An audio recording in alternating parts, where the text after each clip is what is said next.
Hello and welcome back to Recapped Movie. Today, I am going to explain a psychological horror thriller film from 2017 titled The Killing of a Sacred Deer. The film begins with Steven performing open-heart surgery. After surgery, he talks to his anesthesiologist and they talk about watches. Steven meets Martin at a diner. Steven seems to be mentor to Martin and has bought Martin a watch he was asking the anesthesiologist about. After meeting with Martin, Steven has dinner with his family. His son Bob asks if he can go to a party with his sister Kim. Steven says he can go if he cuts his hair. Steven's wife, Anna, says to let him go. Steven mentions he's been spending time with a schoolmate of Kim's, Martin, because Martin wants to be a cardiologist. That night, Steven and Anna engage in some weird sexual act where Anna poses on the bed for him and he starts masturbating before getting up and kissing her. The next night, Hannah and Steven go to a gala where Steven is speaking. We find out that he doesn't drink when he is offered a cocktail. Steven invites Martin over for dinner. At this point, we start getting a vibe from Martin that he's creepy and weird. We find out Martin's father was in a car accident and died 10 years ago. Now it's just him and his mom living together. Martin hangs out with Steven's children in Kim's room and he asks them about themselves. We find out Kim is in a choir. Kim and Martin go on a walk together and she sings for him in front of a tree while he sits and watches. Kim and Martin begin to develop feelings for each other. Later, Steven is driving through the parking structure at the hospital and sees Martin following him. Martin asks Steven to come to dinner at his house. Steven obliges. While they're eating dinner, Martin tells Steven after dinner he'd like for them all to watch his and his father's favorite movie. During the movie, Martin says he's tired and leaves, leaving Steven alone with his mother.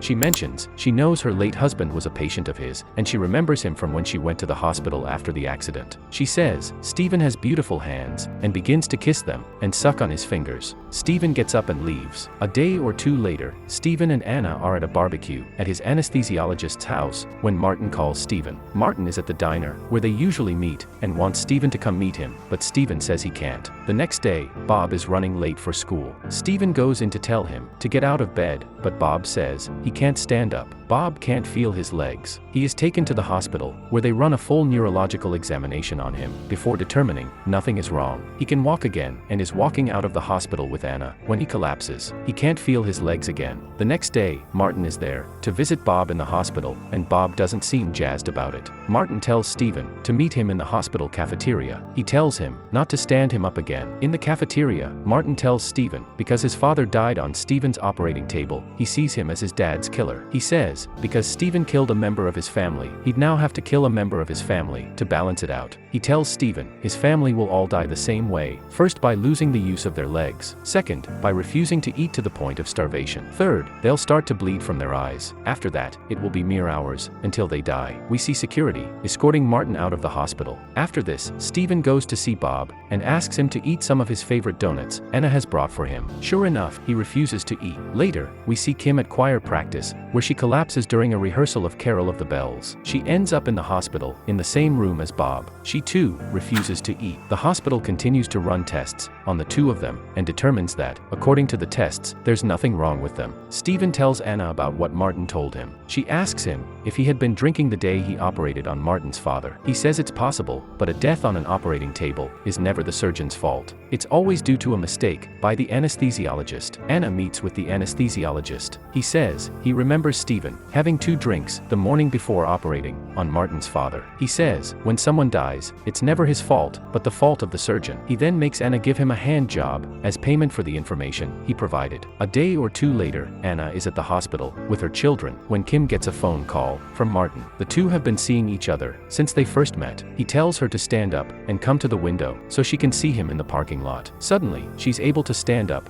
and she goes to the window but doesn't see him. She starts going back to her bed and her legs stop working again the second she hangs up the phone. A decision is made to have the children come home instead of having to stay in the hospital. Anna goes to see Martin. He tells her he thinks Steven killed his dad. Anna asks why she and her children must pay for Steven's mistake. He doesn't answer but says ever since his dad died, Steven has been flirting with his mother and he thinks they would be perfect for each other. With the children home, we find out They know about the decision Stephen must make, and they all try to flatter him to avoid having to die. Bob cuts his hair himself and says he wants to be a cardiologist. Later, Stephen takes Anna down to the basement, where he has Martin taped to a chair with cuts and bruises all over his face. He beats Martin to try to get him to make it stop. At night, when everyone is asleep, Kim drags herself down to the basement and asks Martin to let her walk again so they can run away together. Stephen and Anna wake up and notice Kim is not in her bed. They check every room, but she is nowhere to be found. They go down to the basement, and she's not there either. Stephen asks Martin what he did to her. They start driving around the neighborhood and eventually find her, dragging herself along with her knees, legs bleeding. Back at home, Stephen tends to her wounds, while she apologizes for going down to see him. The next day Anna says she has set Martin free, and then Bob's eyes start bleeding. It is now time for Stephen to make his choice. He tapes up his family members and puts pillowcases over their heads, and then seats them in the living room. He stands in the middle of the room with a rifle and pulls a beanie down over his face. He then spins in a circle and fires the rifle randomly. He does this a few times,